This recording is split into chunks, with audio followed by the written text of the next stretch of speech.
It's been 2 weeks of the new Todd Monken offense in Baltimore, and the Ravens are 2-0. We talk about how Todd Monken is settling in, if he's already proving some glimpses of why he was the right hire for the Ravens, all coming up next here on this Tuesday edition of Locked On Ravens. You are Locked On Ravens, your daily Baltimore Ravens podcast, part of the Locked On Podcast Network, your team every day.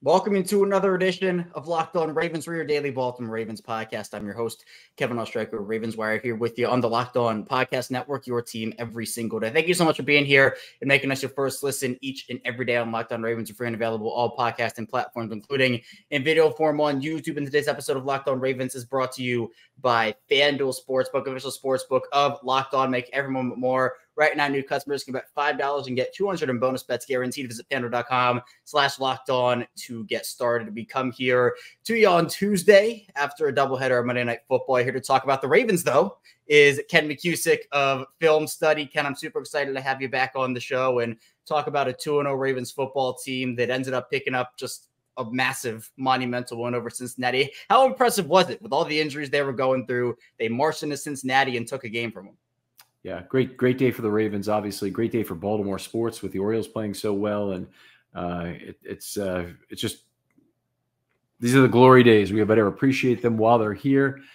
We see that the AFC North is a tough division. The Browns, as good as they looked, we will see from the second game on Monday night what's going on, and the Ravens obviously at 2-0. Great opportunity now, and got to be really happy with what the Ravens have been able to accomplish with a lot of backup talent. Yeah, and I know there are always overreactions, Ken, to the first couple of weeks, maybe first month of the season. Week one, I think, was part of that, with the Ravens struggling on offense early in the first half of that Texans game. I think they got it together a little bit in the second half, but we saw, I think, a lot more consistency over the course of the second game with the Bengals. Lamar looked comfortable, and I think the big part of it was, the offensive line, down Linderbaum, down Stanley. You put McCary and Sam Mustipher in there, and they go out there and give Lamar, according to Next Gen Stats at least, the lowest pressure rate of his career. So what did you see from the offense in what they're able to do against a Cincinnati defense that does have some talent up front and just on all three levels, honestly? Yeah, so in broad strokes, I'd say very impressed with the efficiency of the offense. First of all, the Ravens got 26 first downs in this game, or only knocked off the field 5 times. So 26 out of 31 in terms of series success rate is fantastic. That's a over 80%, 83, something like that, is the kind of number that would tower over the rest of the league if you were able to do that over a full season. And I think the 2019 Ravens, by comparison, are around 79%. So outstanding game in this case of efficiency. A lot of what they did in terms of efficiency you can really see in when they got their first downs. And yeah, they went 9 of 14, I think, on third down, but they got 26 first downs. So that means they got 9 of their 26 first downs came on first or second down, which is really nice to see. Often still quite explosive, whereas the Bengals went 10 of 15 on third down, and they got 11 of their 19 first downs on third or fourth down. So they were having more trouble struggling to maintain drives, although they were reasonably efficient themselves at converting third down, certainly. I like what that says about the offense. I thought they were explosive. I thought, more importantly, and this is the thing I was most concerned about Monken, they were able to run the ball right down the Bengals' throat when the Bengals knew it was coming. And they closed out the game with a couple of first downs that, they're not automatics. Yeah, and I know that there were some, I don't want to say questions, but I think a lot of people forgot about the run game with all the new shiny weapons that they added. And with Monken coming in, they're saying throw. But obviously you had Dobbins before he went down. You still had Edwards and most of the offensive line, at least returning 4 of 5 starters from that group. But Ken, in this game against the Bengals, at least Baltimore averages 5.9 yards per play as a whole. And I think Todd Monken, we've seen some tempo from him, which has been nice. We've seen Lamar also, the freedom that Monken and Harbaugh and Lamar Stadium is going to have, him checking at the line, checking out of plays. How do you think Monken has settled in through 2 weeks, especially in the Cincinnati game? Yeah, I mean, obviously the the level of efficiency in this game is a terrific thing to point to. And they may have had some ability to go after some weakened teams in these first 2 weeks. Obviously, Houston had a pretty darn good defensive line and pass rush from what I thought they presented to the Ravens. The Bengals didn't do a lot special to get after Lamar in this game, and I think they did the Ravens a big favor in that regard. But they didn't try and pressure the pocket with extra numbers particularly often. They did it some. I got to look at my own offensive line score sheet, make sure I'm not missing a lot. But it's mostly 4-man pass rush. It's not a lot of 5s and 6s in this. And even the second half, when they kind of could see what was going on, they didn't try and get an extra man in on Lamar.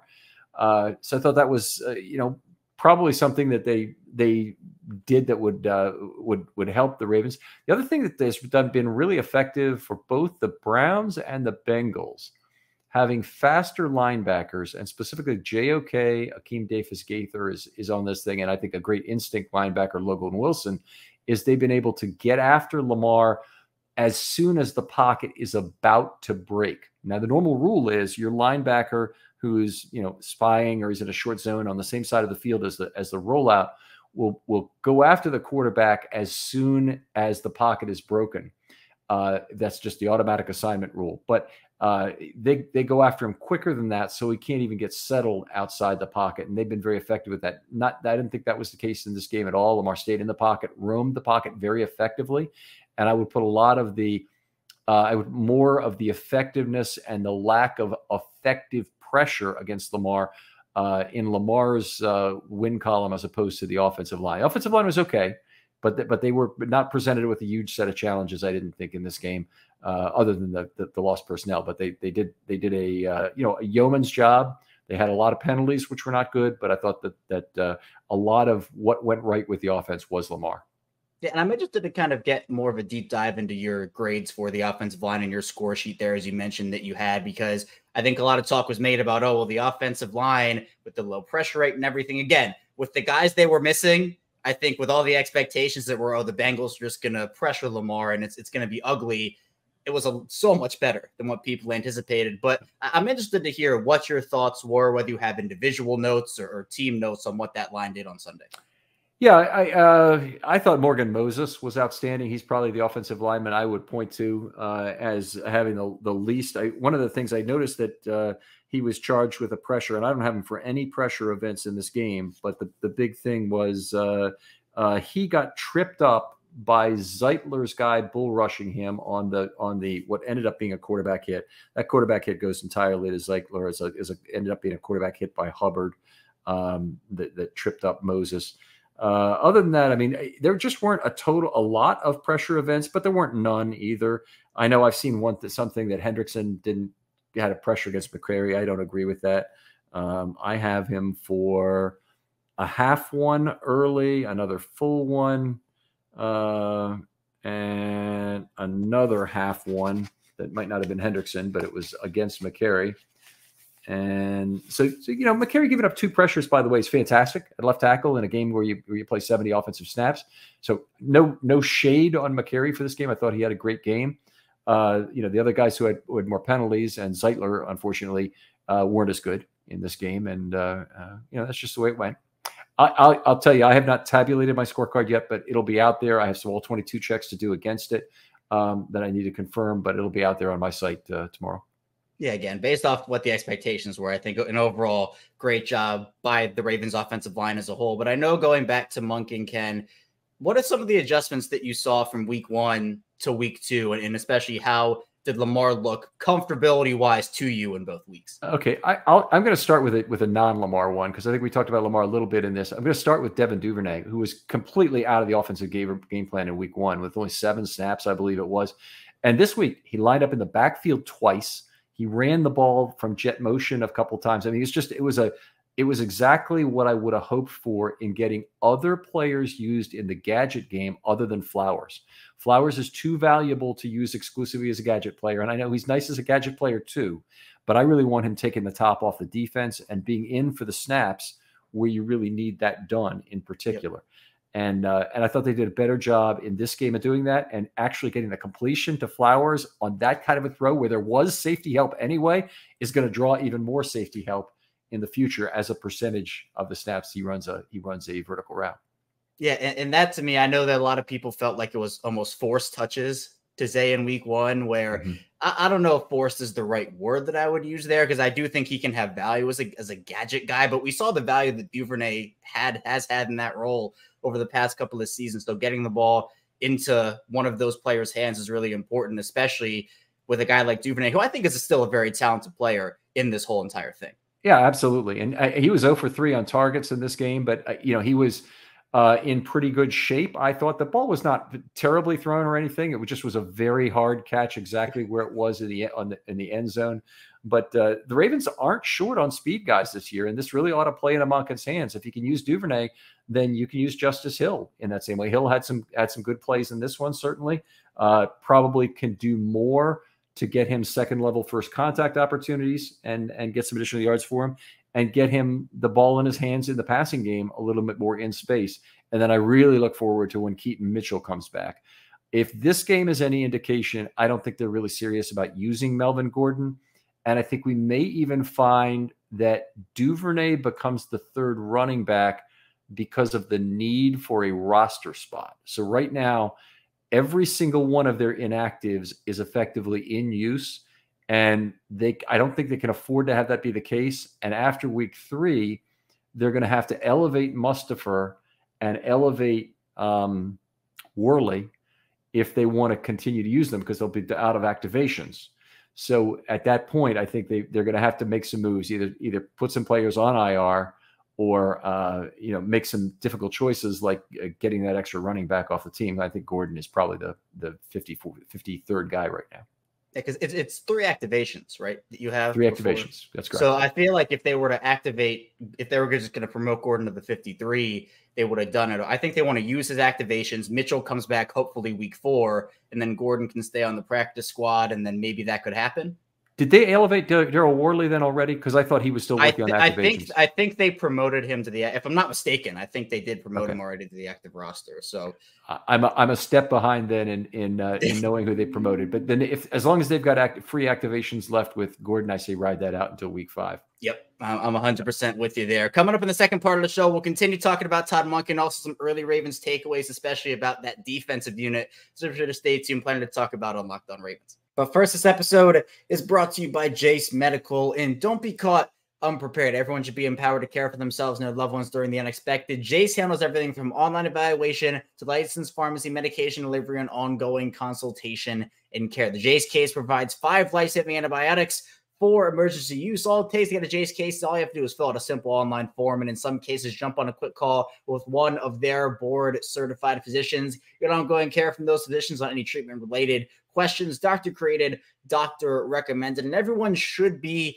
empowered to care for themselves and their loved ones during the unexpected. That's why Jase Medical offers the Jase case. The Jase case, again, provides those 5 life-saving antibiotics for emergency use and gives you peace of mind so that you're not just hoping that you have access to medication in an emergency. Jase Medical makes sure you have the medication in hand. Jase Medical is simple. They handle everything from the online evaluation to licensed pharmacy medication delivery and ongoing consultation and care. Don't get caught unprepared. Save more than $360 by getting these life-saving antibiotics with Jase Medical, plus an additional $20 off by using code LOCKEDON and check out at jasemedical.com. That's JASE medical.com, promo code LOCKEDON. And this episode is brought to you by FanDuel Sportsbook. Snap into action this NFL season with FanDuel, America's #1 sportsbook. Right now, new customers get $200 in bonus bets guaranteed when you place a $5 bet. That's $200 in bonus bets, win or lose. If you've been thinking about joining FanDuel, there's no better time to get in on the action than right now. The app is super easy to use. There's a wide range of betting options that include spreads, player props, over-unders, and more. So if you bet, say, Flowers overs, might have won yourself a ton of money. Maybe you bet on the Ravens outright as well. That would have been a good bet for you too. So visit FanDuel.com/LockedOn and kick off the NFL season.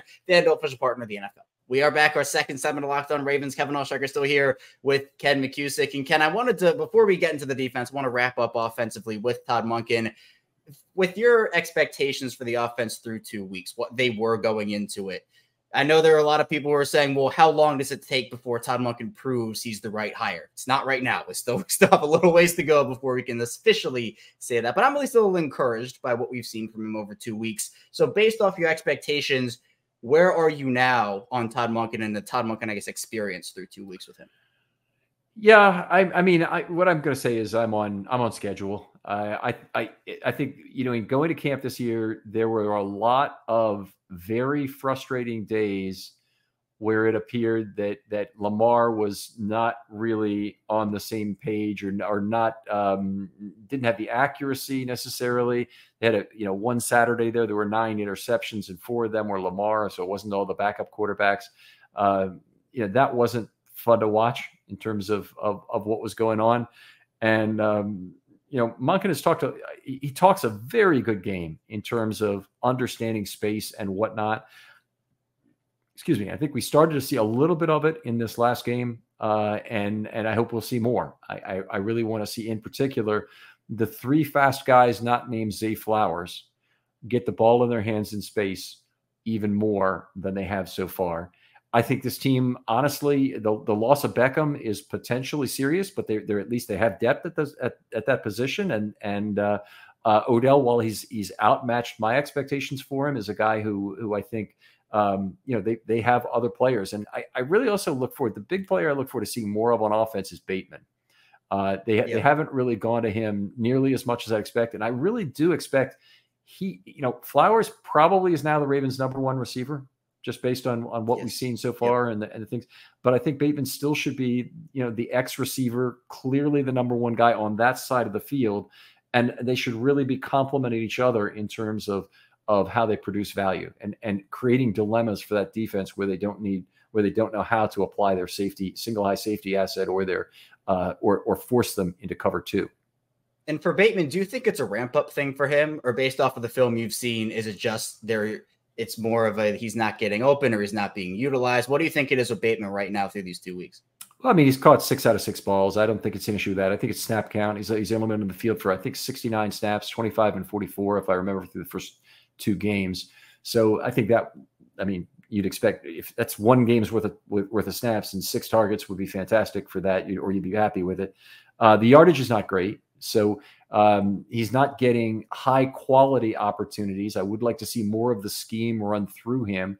To do that, Bateman's value, a lot of it brings to the Ravens is at the top of the route, because his route running ability and the ability to specifically make the cornerback at the top of the route make the wrong move is what makes him very special. And so I think I would like to see a few slower developing plays. I think Lamar is capable of navigating the pocket for a longer period to make that happen, but he's got to kind of stay with Bateman as probably the second read at the top of the route tree. So there's time. I mean, sometimes you got to have a first read that route is going to develop more quickly. If it's there, take it. But if it's not, then you're on Bateman at the top of the stem, and you find where he's going to on the field. I think there's more value to be derived there. So I'd like to see him utilized more. I agree with you. And going back to your point on the receiver depth, I mean, it's such a good point, because last year, Ken, I think we all knew what would happen if Rashad Bateman went down with the lack of depth they had. It was Bateman or bust, and then they lost Bateman and Duvernay, and it was just a disaster. Now with Beckham, we don't know if he's going to miss any time. I know John Harbaugh said what he said, but we don't have a firm timeline on it. If Beckham has to miss some time, I mean, you still have Bateman, you have Duvernay and Flowers and Aguilar and all these guys that can make an impact. I mean, Odell Beckham is a receiver over 30 years old. If you don't have an expectation for some missed time, either from this injury alone, but also in general from injuries. Sure. I mean, to me, it was one of the first things in deciding an over-under on yards for Bateman. Start with the number of games he's going to play. Multiply that by the number of targets per game. Multiply that by yards per target. That's your yardage number for the year for Beckham. And I think that there's been so much talk about he's going to play a full season, he's healthy again. Well, it's very unlikely. The guy's a 30+ wide receiver age, very unlikely to do it, specifically coming off with his injury history. It is what it is. But I've really appreciated what we've seen from Beckham in some ways I didn't expect. And one is the savvy veteran penalties he's drawn. The first week, the second DPI was completely a natural. The defender ran through Beckham on the play. The first one was he forced the cutoff call to be made when it probably wasn't, that flag wasn't going to be thrown if he just lollygagged his way through the play. And this third thing where he pulled the defender down on top of him is the funniest thing I've ever seen. So great plays there from Beckham. The ref wasn't even looking at the play, I don't think, and he just dutifully threw the flag. Hey, it benefited the Ravens, so I'm not complaining about it. But you're right. I think with Beckham, it almost brings us back to like the Julio Jones conversations if the Ravens were ever going to get him, or even Sammy Watkins, where those are players that historically with injury histories, you have to account if you sign those guys for missed time. I think with Beckham, it's the same sort of thing where I think that's why you bring in all this depth. Beckham, he has been, I think, decently good so far. I think he's made the most of his opportunities, but I still think that with him, with Aguilar coming in and Flowers, you have at least the depth to miss a couple games with Beckham and still be okay. But defensively, Ken, I mean, we know that Mike McDonald has had Joe Burrow and the Bengals number over the course of his short tenure as the Ravens defensive coordinator. And my favorite stat from you that was put out here is that Joe Burrow had that perfect 0.0 passer rating on balls thrown 15 yards on Sunday. You mentioned 6 incompletions and an interception on 7 attempts. How did Mike McDonald do this again? How did he make this Bengals offense look so uncomfortable and so unnatural? Okay, so the basis is this, that when McDonald shows a cover 2 shell to Burrow, Burrow has non-elite arm strength. And so anytime he wants to make a throw deep down the field, he likes to make sure it's a single coverage opportunity where the receiver can go get the football. And he has guys that are great at doing that in Higgins and Chase. Chase with speed, Higgins with catch radius. The two of them are very dangerous. Boyd also similarly dangerous in terms of a one-on-one opportunity. So that's what a lot of their offense is based on, is trying to get these one-on-one plays. Now, when he has to make a throw further down the field, he's really putting the ball at risk with his limited arm strength. And the second issue here is that the calf injury, I believe, is further impacting the velocity he can get on the football. I think, and I haven't seen any statistics to bear this out, but I'll just say the interception thrown to Geno Stone, he's completely focused on the trailing coverage, trying to line that up for the perfect spot. And he's got a good idea of what his own arm strength is delivering that ball. It was a looping ball. It was not a Joe Flacco line drive type football or a Kyle Bowler line drive even. Even with some lost accuracy, that ball would have just been an incomplete with Kyle Bowler. With Burrow, he threw it up there as an artillery shell, more or less, and that gave Stone plenty of time to read Burrow, get into the play, and basically break the rules on his own coverage to make that interception. So the last 4 games, Burrow hasn't had a quarterback rating over, I think, 80. It was yesterday was his highest one, so it was 86 or something. He hasn't had a good quarterback rating against the Ravens in any of those games. And that was after he threw for 941 yards against the Ravens in 2021. So McDonald in his time here has completely neutralized Joe Burrow. And I think the thing that makes it even more impressive, Ken, is the fact that they were missing Marlon Humphrey. They were missing Marcus Williams. And again, that's a credit to, I think, both McDonald and the players in that secondary. You mentioned Geno Stone and his big play. He's been an underrated player for them for a while. He stepped up for Marcus Williams last year and I thought played pretty well. But then you have Rock Yassin making a play. Ronald Darby has been, I think, more of a pleasant surprise than I anticipated so far. You have other guys as well. So we talked about how the offensive line guys stepped up.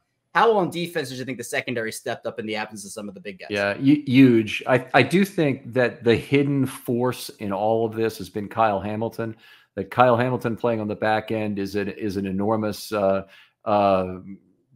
that Burrow really didn't want to throw anywhere close to. But the pair of Stone and Hamilton playing the deep halves of the field and having their eyes on Burrow the whole time means he's got to really take a chance with the football when he throws the ball downfield, has made Burrow go to the short game, and that has really played into the hands of the cornerbacks. So kind of like we talk on offense that Lamar Jackson makes everybody better, the fact that the Ravens are able to play zone defense against Burrow means that all of the passes are going short. The Ravens have to rally to the football. They have to play good assignment football. They have to diagnose passes well. They have to tackle well. And they did all 3 of those things well. The corners were a big part of it on Saturday. I agree with you. I think each of the guys, particularly at left corner, had one big play. Yassin with a highlight reel throwdown of Jamar Chase, Darby with the undercut for the PD. And on the other side, I thought Stevens played well. Generally speaking, played mistake-free football other than the penalty. And it's interesting that he's now a guy who was going to move to safety. Then they said, okay, he's going to start camp as a slot corner, is now the indispensable #1 cornerback on a team that doesn't have Marlon Humphrey. Which is incredible. Yep. Unbelievable, because to me, it's been very back and forth for Stevens, where he played at SMU as the corner after transitioning over from running back. The Ravens said we're going to play it safety, and then they moved him back to corner, and they said, all right, now it's safety again. And then obviously we know Kenny's playing corner again for him.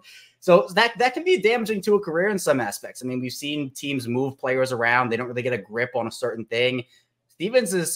I've been wary of Stevens and just how the shifting is going to impact his career. But I think this season he stepped up more than I thought he would. So I've been impressed with that. He's in the right spot. And the Ravens can't afford for him to be anywhere else, and they shouldn't try and move him again. I honestly don't believe it'll happen again until he loses the necessary speed to play the position, which might not be for several years. But I think the Ravens' safety depth is good. They're grooming another safety on the practice squad to take over if they lose people. They've got Duron Harmon, who's an unbelievably experienced safety in there. Tremendous player to still be available at this point, by the way, and for the Ravens to be able to pick up. And, they are not in any immediate danger there, unlike other positions, to lose a bunch of people to free agency. So Marcus Williams isn't going anywhere. And obviously Kyle Hamilton isn't going anywhere for at least the next 3 years after this, because he'll certainly be a 5th-year option guy they will pick up. So it means that, basically there's not going to be a ton of opportunities for anybody but a dime safety. I do think the Ravens will get back to that in 2024 when Queen is gone, but they'll have, some, I think they have a tremendous amount of talent at safety. It'd be the least concerned I am about any position. Yeah, I was impressed with the depth in training camp, and I think it's translated over when Williams comes back again. I mean, they're so loaded there. It's going to be a problem for opposing teams. So coming up in the final part of our show, we're going to be talking about more takeaways and some injury updates on Odell Beckham and Odafe Oweh and more. So be sure to stay tuned. Still lots to get to on this episode of Locked On Ravens. But first, this episode is brought to you by PrizePicks. And if you're looking for daily fantasy sports, look no further than PrizePicks. PrizePicks is the most fun. So many have had up to 25 times their money this football season. All you have to do is select 2 or more players, pick more or less than projected stats, and place your entry. They have quick withdrawals, easy gameplay, and an enormous selection of players and stat types. That's what makes PrizePicks the #1 daily fantasy sports app. And maybe you picked Justin Jefferson for more than his projected yards total. Maybe Lamar Jackson for more than his total yards. Odell, he did go down, but maybe you took him for less and you ended up hitting on that. PrizePicks offers weekly promotions that can lead to big payouts like Taco Tuesday. Each Tuesday, PrizePicks discounts select player projections of 25% to provide even more value. Go to PrizePicks.com/LockedOnNFL and use code LockedOnNFL for a first deposit match up to $100. Again, that's PrizePicks.com/LockedOnNFL. Use code LockedOnNFL for a first deposit match up to $100. PrizePicks, daily fantasy sports made easy. We return our final segment of Locked On Ravens on Tuesday. Kevin Oestreicher still here with Ken McKusick. And Ken, when talking about some early takeaways, I know concern points entering the year for a lot of people were the corner depth and the pass rush and how those two things are going to go, especially early on in the season. We talked about corner a lot in that second segment. So I want to move more into pass rush. I think Jadeveon Clowney's been super impactful so far, both as an edge guy and also given a little juice in the pass rushing department as well. We saw Oweh go down. Ajabo had the strip sack in week 1. We saw a lot of Tavius Robinson once Oweh went down in week 2. And obviously on the interior, they've had Justin Madubuike make a couple of plays and a couple other guys step up. But where are you on the pass rush right now based off what you've seen? Well, first of all, if anybody's concerned about the pass rush, the fact they only got 1 sack or they didn't get as much pressure as they thought they would against Burrow, I wouldn't be worried about that at all. The whole scheme of the Cincinnati Bengals was get the ball out of Burrow's hands quickly. By my scoring, they had 44 pass plays, and they had 20 of those where the ball was out of Burrow's hands before any pressure had a chance to develop. He had very low time to throw, 2.28 seconds, I think, this week. But what that also meant is that his average depth of reception was only 3.1 yards past the line of scrimmage. So it was tied for the worst in the entire NFL. He had a lot of red yards of yak. So meaning what I mean by that is he threw a ball behind the line of scrimmage where they had to get 6 yak, for example, to get to the line of scrimmage. So a lot of the yak value didn't work. And a terrible distribution of yak versus total yards. It was like, I don't have it in front of me, but it's 100, something like 139 and 83. We only had in the 80s in terms of yards at the throw, and then the bulk of his yardage was gained from yak. So I'd be very encouraged by that for starters. Jadeveon Clowney, you mentioned, has been a revelation, much better than I would have expected him to be as a pass rusher. Now I know there's some difference of opinion because PFF had him for only 2 pressures in this last game, the sack and the quarterback hit. I have him for 5 others where he impacted the cone, where he was in the throwing cone, forced Burrow to move in the pocket, and did various other things that were extremely positive. And he was the biggest single factor. He was way ahead of everybody else. Nobody had more than 2 pressures. Michael Pierce did a good job with a couple, and Tavius Robinson, we saw a couple pressures that turned into about quarterback hits by somebody else. So those were both good plays. But I'm just extremely happy with who Jadeveon Clowney ended up to be. Dropped to cover 5 times in this game. And that was one of the things where the Ravens asked their outside linebackers to do that. Clowney's been a 4-3 edge for most of his career, so he hasn't done too much of it. But to give you an idea, Bowser dropped on over 30%. It's about 32% of his snaps career-wise. Clowney had dropped on 3% of his snaps career-wise, but he dropped 5 in this game. It was about 13.5%, and it's a big step up for him. And McDonald still wants that flexibility to work his pass rush from other directions and have Clowney be a zone defender when needed. Yeah, and if you're an outside linebacker, an edge guy in this system, you're going to drop back to cover at some points. I mean, Justin Houston did it, and a lot of people were saying, why are you dropping Houston back into coverage? And it's just what they do. You're going to get some of those snaps. So Clowney's been great. Again, I was with you, Ken. I wasn't sure what he was going to bring pass rush wise. I knew he was a great edge guy in the run game, but pass rush wise has been really exceeding expectations for me. But let's get a bit into injuries. I know we're not doctors. I'm not going to ask you to diagnose anything or anything like that, but we got some updates on Odell Beckham and Odafe Owe from John Harbaugh. Not necessarily super detailed ones. I don't know if we're going to ever get a detailed injury report from John Harbaugh again after what happened with Lamar last season, but doesn't seem like those guys have super serious injuries. But if they have to miss a game or two, Ken, how do you feel like, even with Stanley and Linderbaum and all the other guys who are out but not out for the season, do you think that the Ravens' depth can continue to step up the way that they have so far through 2 weeks for a longer period of time? Right, so I guess we have to go position by position for that. I'm very happy with the way Mustipher has played. I thought he gave the Ravens quite a bit in this game in terms of a quality backup for Linderbaum. So, there's a drop-off in play. There's no doubt about it. I'd rather have Tyler Linderbaum out there. But Sam Mustipher is a hell of a backup interior lineman to have on your team. And there's a lot of teams, he'd be either a starter or he'd be their immediate number 6 guy at 3 different positions, like McCary is kind of for this team. And it's, the Ravens are lucky. They found a hidden gem on a team where he just was not working well within the Chicago Bears' lack of continuity on the offensive line. So I think that really worked out for them. At left tackle, I am not optimistic about McCary's long-term prospects there. So I hope that it won't be a long absence, but boy, he had a great game this week. And, when teams are rushing 4, I think McCary is a hell of a player to kind of hold it together for you. And let's face it, left tackle depth just doesn't exist in the National Football League. If there's 26 good left tackles to go around on 32 teams, you can't expect to have 2 of those.